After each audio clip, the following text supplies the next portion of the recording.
কেউ বলে নারী নাকি স্বার্থপর। সত্যিই কি নারীরা স্বার্থপর হয়?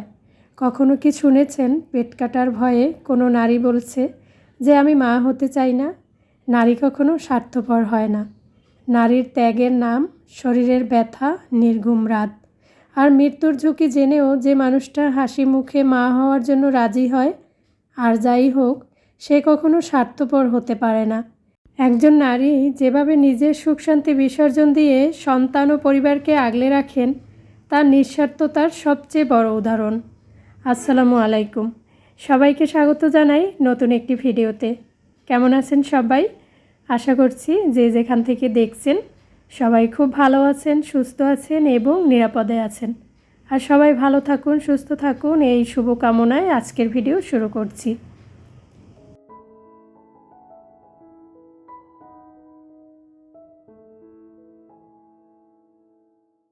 মহান আল্লাহর কাছে শুকরিয়া আদায় করছি, নতুন একটি দিন পেয়েছি, আলহামদুলিল্লাহ সুস্থ আছি।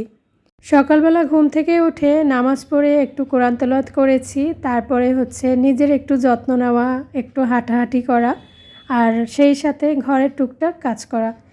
এইভাবেই তো প্রতিদিনের সকালটা শুরু হয়। তারপরে চলে আসছি, এই তো নাস্তা তৈরি করে নিব। আজকে সকালের নাস্তায় পরোটা তৈরি করব। তো এখানে আমি আটা গুলে নিচ্ছি, একটু কুসুম গরম পানি, সাথে সামান্য একটু চিনি, লবণ আর তেল।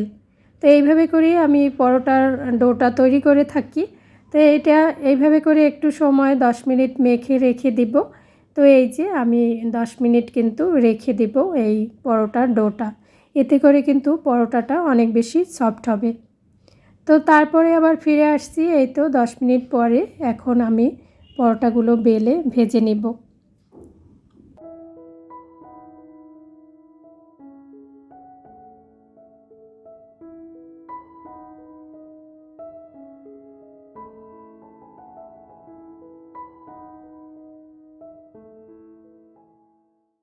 সকালের কাজগুলো যদি সময়ের মধ্যে করে নেওয়া যায় তাহলে মন ভালো থাকে, আর মন ভালো থাকলে কাজের চাপকে কিছুই মনে হয় না, সব কিছুই ভালো লাগে তখন।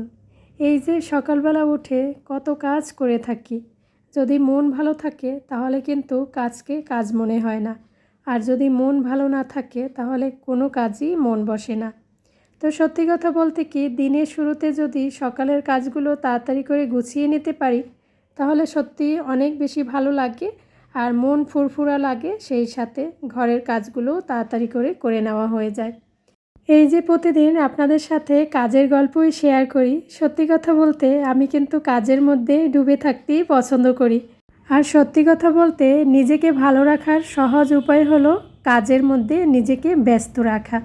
সে যে কাজই হোক, সংসারের কাজ হোক, নিজের ভালো লাগার কাজ হোক, আর এই যে সংসারে এই কাজগুলো তো করতেই হয়। আর এই কাজগুলোর মধ্যে যদি ভালোবাসা লুকানো থাকে তাহলে দেখবেন যে কাজে কোনো কষ্টই হয় না। আর সংসারের কাজগুলো আমরা মেয়েরা সবাই মনে হয় যে ভালোবাসা দিয়েই করে থাকি, এজন্য কোনো কাজই কষ্ট মনে হয় না।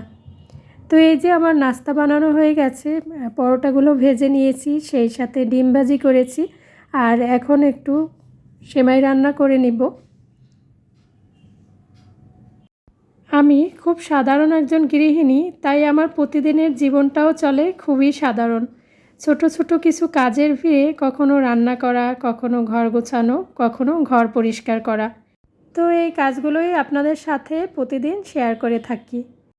আর আমার এই কাজগুলো যারা দেখেন এবং লাইক কমেন্ট করে আমাকে নতুন একটি ভিডিও বানাতে উৎসাহিত করেন, তাদের প্রতি আমি অনেক অনেক কৃতজ্ঞ। তাদের জন্য অনেক অনেক ভালোবাসা, অনেক অনেক দোয়া রইল আমার মন থেকে। সত্যি কথা বলতে একটা ভিডিও মেক করে আপনাদের সামনে প্রেজেন্ট করতে অনেকটা কষ্ট করতে হয়, অনেকটা পরিশ্রম করতে হয়, আর সেটা শুধু তারাই জানে যারা এটার সাথে জড়িত আছে। আর একটা কথা না বললেই নয়, যারা কিনা ভিডিও শুরু থেকে শেষ অবধি প্রতিটা মুহূর্ত দেখে এবং সুন্দর করে প্রতিটা মুহূর্তে কি কি করলাম না করলাম সবটা লিখে কমেন্ট করে জানায়, তো তাদের যে কতটা কষ্ট হয় সেটা আমি সত্যিই অনুভব করতে পারি। তাদের জন্য মন থেকে অনেক অনেক দোয়া, অনেক অনেক ভালোবাসা, যারা কিনা এইভাবে প্রতিটা মুহূর্ত সুন্দরভাবে খেয়াল করে দেখে এবং সুন্দর করে কমেন্ট করে থাকে। একটা ভিডিও দেখে কমেন্ট করা কিন্তু অনেকটা কষ্টের কাজ। তো সেই কষ্টের কাজগুলো যেসব আপুরা করে থাকেন প্রতিনিয়ত, হ্যাঁ, তাদের জন্য আমি কি বলবো, তাদের প্রতি আমি অনেক অনেক কৃতজ্ঞ। সত্যি কথা বলতে ধন্যবাদ জানিয়ে ছোট করতে চাই না। তাদের জন্য অনেক অনেক ভালোবাসা, অনেক অনেক দোয়া। তো বন্ধুরা, আজকে সকালের নাস্তা তৈরি করার পর সাথে সাথে দুপুরের রান্নাটাও করে নিব। তারপরে হচ্ছে রান্নাঘরটা পরিষ্কার করে নিব, আর সেটাই আপনাদের সাথে শেয়ার করব। দেখা যায় কি প্রতিদিনই এই কাজটা করে থাকি, তো সব সময় তো শেয়ার করা সম্ভব হয় না। এক এক দিন এক একভাবেই ভিডিও শেয়ার করে থাকি আপনাদের সাথে। তো আজকে কিন্তু এই যে রান্নাঘরের কাজগুলো করার পরে রান্নাঘরটা আমি মাত্র 20 মিনিট সময় নিয়ে পরিষ্কার করে নিব, আর সেটাই আপনাদের সাথে শেয়ার করব। তো এখানে এই তো আমার সেমাই রান্না করা হয়ে গেছে। এই সেমাইটা আমার মেয়ে অনেক বেশি পছন্দ করে, আর ছেলে পছন্দ করে হচ্ছে এই যে লাচ্চা সেমাই। তো দুজনের পছন্দের কথা মাথায় রেখে কখনো একজনের পছন্দের খাবার রান্না করি, আবার কখনো অন্যজনের পছন্দের খাবার রান্না করি।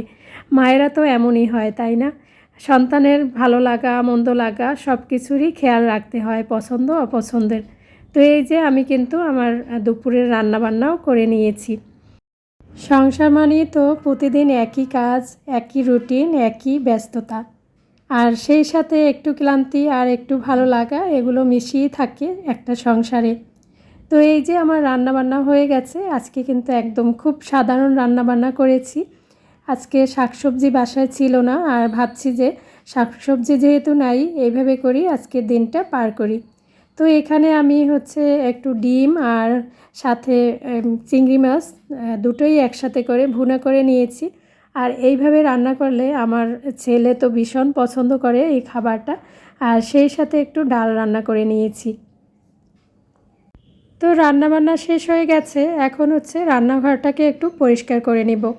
সংসারে সারাদিনই টুকিটাকি কাজ থাকে, কিন্তু শুধু কাজ করলেই তো হয় না, অল্প সময়ে সুন্দরভাবে কাজটাও শেষ করতে জানতে হয়। তো আমি কিন্তু মাত্র 20 মিনিট সময় নিয়ে এই রান্নাঘরটা পরিষ্কার করে নিয়েছি। আর প্রতিদিন যদি এইভাবে 20 মিনিট সময় নিয়ে রান্নার পরে রান্নাঘরটা পরিষ্কার করি, তাহলে সবসময়ের জন্যই রান্নাঘরটা থাকে ঝকঝকে এবং পরিষ্কার পরিচ্ছন্ন। রান্নাঘরে কিন্তু এমনিতেই তেল চিটচিটে একটা ভাব হয়, সেই সাথে তেলাপোকা টিকটিকি এগুলোর আক্রমণ তো হয়েই থাকে। বিশেষ করে আমার রান্নাঘরে কিন্তু এরকম পোকামাকড়ের আক্রমণ খুব একটা হয় না। ওই যে আমি রান্নাঘরটাকে সবসময়ের জন্যই একটু পরিষ্কার পরিচ্ছন্ন করে রাখার চেষ্টা করি, সেই সাথে জীবাণুমুক্ত করে রাখার চেষ্টা করি। তো এই যে আমি রান্নাঘরের জিনিসপত্রগুলো একটু সরিয়ে নিয়ে তারপরে ভালো করে ঝাড়ু দিয়ে ঘরটাকে সুন্দর করে মুছে নেব।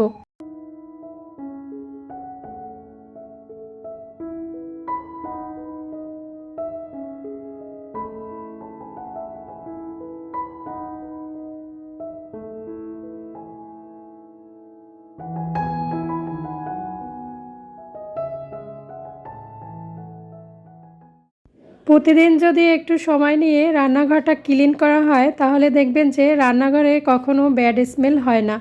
অনেক সময় অনেকের রান্নাঘরে দেখি একটা ব্যাড স্মেল থাকে।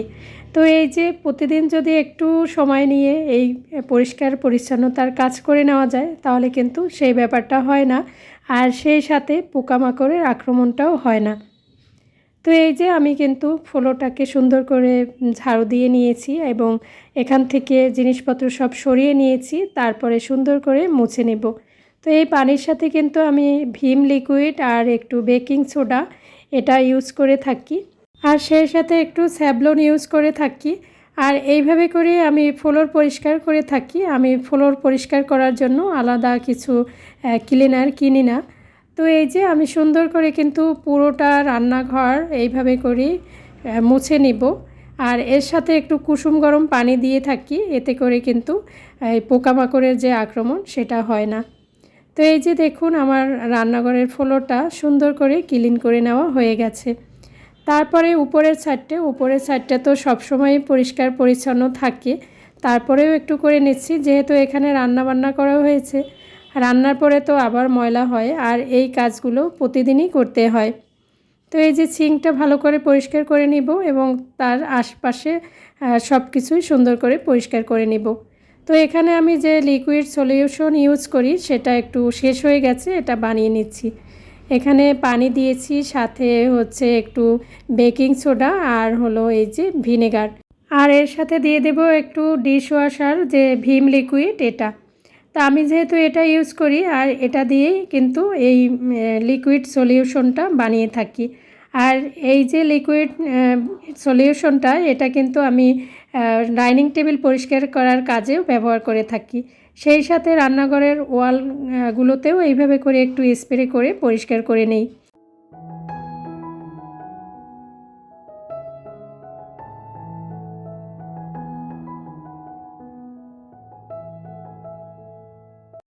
তো বন্ধুরা, যারা এতক্ষণ ধৈর্য ধরে আমার ভিডিওর সাথে আছেন তাদের সবাইকে জানাই অসংখ্য ধন্যবাদ, অনেক অনেক ভালোবাসা, অনেক অনেক দোয়া।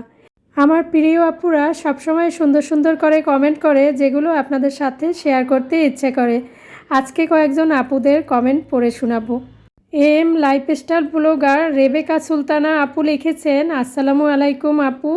নাস্তা করলে, থালা বাসন মাজলে, ঘর পরিষ্কার করলে, ছোট মাছ রান্না করলে, মেঘ আকাশে কাপড় চোপড় কেচে নিলে, বাবার বাড়ি গেলে, পিঠা বানালে, সব মিলিয়ে অনেক ভালো লাগলো আপু। আমার নামটা নিয়েও দোয়া রইল। এই যে প্রিয় আপু, তোমার নামটা নিয়েছি, আর অনেক অনেক ভালোবাসা রইল তোমার জন্য, এত সুন্দর করে কমেন্ট করার জন্য। টুনাটুনির সংসার আইডি থেকে আপু লিখেছেন, আসসালামু আলাইকুম আপু, কেমন আছো? সকালে অনেক কিছু দিয়ে নাস্তা করে নিলে, সব গুছিয়ে নিলে, বা বিছানার চাদর ধুয়ে নিলে, কাঁঠালের রস দিয়ে পিঠা বানিয়ে নিলে, বেশ লোভনীয় হয়েছে আপু। তোমার কথাগুলো অনেক ভালো লাগে।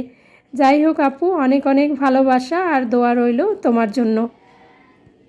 আপু তোমার জন্য অনেক অনেক ভালোবাসা, অনেক অনেক দোয়া রইল এত সুন্দর করে কমেন্ট করার জন্য। তুমি তো সবসময় সুন্দর সুন্দর করে আমাকে কমেন্ট করো। বলক ভাই রুমা আইডি থেকে রুমা আক্তার আপু লিখেছেন, আসসালামু আলাইকুম আপু, কেমন আছো? আপু তোমার ভয়েসটা জি বাংলার রান্নাঘরের সুদীপার মতো লাগে। আপু তোমাকে অনেক অনেক ধন্যবাদ এত সুন্দর কমেন্ট করার জন্য এবং খেয়াল করে আমার ভিডিওটা দেখার জন্য। আমার প্রিয় সব আপুরা আমাকে সুন্দর সুন্দর কমেন্ট করে, নতুন একটি ভিডিও বানাতে উৎসাহিত করে। সত্যি কথা বলতে আপুদের কমেন্ট পেয়ে আমি কিন্তু অনেক বেশি খুশি হয়ে যাই। তো যাই হোক, এই তো আমার রান্নাঘর পরিষ্কার করে নেওয়া হয়ে গেছে, সেই সাথে একটু গুছিয়েও নিয়েছি। আজকে তাহলে এখানেই বিদায় নিচ্ছি। এতক্ষণ আমার সাথে থাকার জন্য সবাইকে জানাই অসংখ্য ধন্যবাদ। সবাই ভালো থাকবেন, সুস্থ থাকবেন। আল্লাহ হাফেজ, আসসালামু আলাইকুম।